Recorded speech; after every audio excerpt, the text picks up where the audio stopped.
Okay, I want to start at the beginning of your career. Yes. Please share. Yes. Hi. Hi. My name is Emily. So basically, grew up in Montreal. Yeah. Both parent immigrants. Studied in mathematics at McGill. Then went into business school. Started my career, my 20s. I spent my trying to figure out what I wanted to do. Entrepreneurship was not on the list of careers that were the traditional careers that you could have access to when I was at school. So I worked for KPMG, public companies, and then private companies in fashion, in technology, tried different things, trying to figure out what is it that I really like and I want to spend like the rest of my career like working on. And then I always say I love entrepreneurs because they hire me, right? So I met Helgi Season, and he was starting a startup in Montreal called TandemLaunch. And honestly, I like the business model of TandemLaunch, but I really like the entrepreneur. Yeah. So he was very technical. I came from a technical, I did an undergrad at McGill, and he told me at the time that he met me for the first time, he's like, hey, Emily, you should join TandemLaunch. You'll see the nerd world is a happy world. And I was like, oh, okay, you know, like I'll try the startup thing. It was a first for me. I was 32. We were both 32. So I joined TandemLaunch as an employee, to tell you the truth. Wow. You know? And then realized what it was to join a startup. So basically, we were facing every single challenge that you can imagine, including like it was difficult to recruit. We didn't have enough like funding. At a certain point, the model was working, but it was not unanimously approved by all the founders. So to make a long story short, let me explain to you what TandemLaunch does. Yeah. And then I'll explain to you how I grew into my role at TandemLaunch. So TandemLaunch, we're a startup foundry. So basically, we build startups from scratch. And the way we do it, we're in touch with 600 universities around the world. They submit projects in deep tech, so we invest in deep technology. When we find a project interesting, we also have partners from the industry, and they influence the investment decision. So they will tell us, oh, okay, I think that this idea is disruptive, you're solving a real problem. When we find a technology that we believe is, has a lot of potential, we assemble a team around it. So we have what we call an entrepreneur in residence program, where we have people coming from around the world to join a program because they want to be part of a deep tech startup. Most of them have PhDs, but they can also have a business background. And then they meet at TandemLaunch. And it's like a Tinder for co-founders. So basically, everybody's in our office. And then they get to know each other.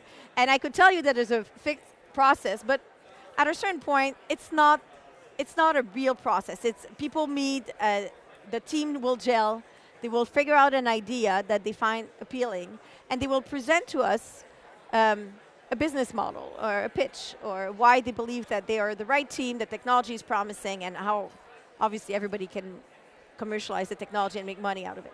If we believe in all the ingredients, then they become an incubating project. So we incubate the project. During that time, basically, they spend 18 months with us, and TandemLaunch is a team of 20 people, very operational.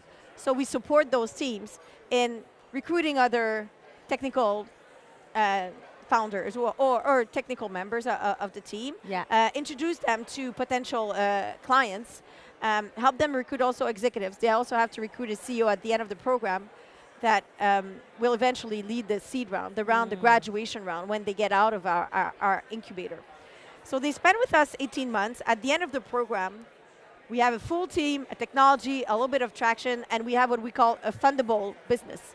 And they raise an external round of financing. And then we incorporate the company, we transfer the IP, the employees, and they move out of our office. And we just build a new company in Canada. We have, the good part about TandemLaunch is we are a startup foundry, but we also have a seed fund. So that's a big differentiator compared to other accelerators in Canada. Because we have the capacity to invest in the company and to follow up to Series A, which really helps accelerating innovation. Very cool. And scaling like the company. So the results are, we have 3 funds under management right now. We are closing our 4th fund, and I sent the paperwork on Monday, so we're closing right now. Congrats. Over the years, we've built 35 companies, and those companies are employing a bit less than 1,000 Wow. people in technology. Yeah. And they're worth, all the companies together, above 600, 700 million.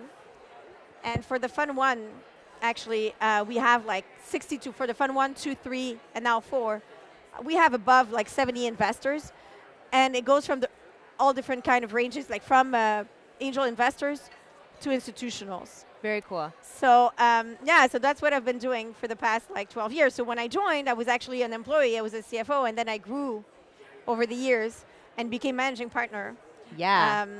And Helgi and I, honestly, like we've been working on TandemLaunch. It's all my 30s. It's going to be almost all my 40s because I just signed up for another 10 years. So basically, I will have spent the vast majority of my career building companies, supporting entrepreneurs, meeting the different actors of the ecosystem, working with angel investors. I'm also on the board of NACO. Yeah.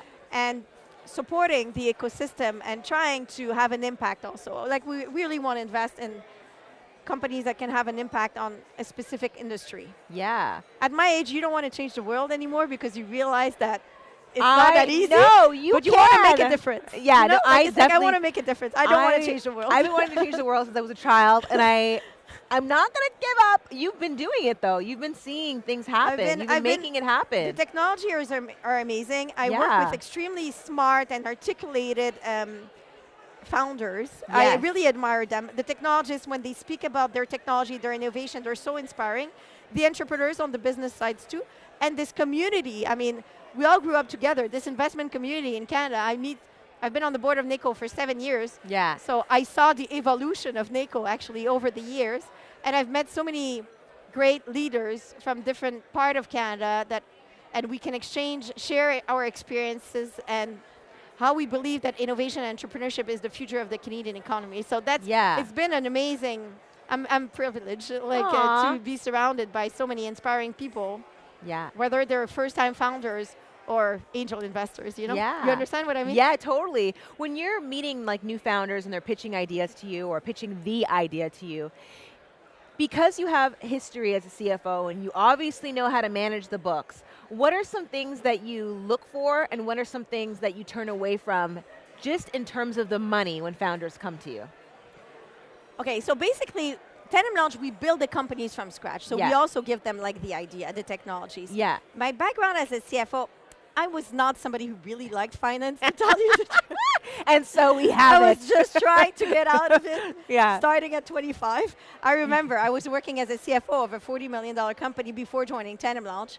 And the CEO, who's a friend of mine, is still a friend of mine today, is always like, you didn't want to do finance, you wanted to be in the marketing meeting or the R&D meeting or in the sales meeting. So I was basically like very curious about knowing about how a company works more than like be a generalist, more than how a specific department is. That being said, in business, the numbers do count and the money does count. So it's important to review the budget. Like when you sit on the board, I sit on more than 10 boards of our portfolio companies. So you have a responsibility as a board member, a governance, as part of your governance, to review the budget, make sure it's realistic, protect the assets. And also, the biggest challenge right now is it's extremely difficult to raise a Series A. So you have to make sure that the company will have enough runway to get all the KPIs that are needed, including the traction, in order to raise a Series A. And it's a period in the Canadian economy where everybody has to be lean and do more with less. Okay. And it's over the past decade, I would tell you that the past few years there's really been a switch. Yeah. Like we don't have any more startups that are spending millions of dollars, just like the US people are doing, because they want growth and they're focusing on, they know that there's so much capital in the ecosystem, they'll raise another round. These days, you want to be lean, you want to focus on profitability, you want to focus on sales, and you want to make sure that you have enough runway to get the KPIs to raise another round. So it's a very different mindset than it was a few years ago.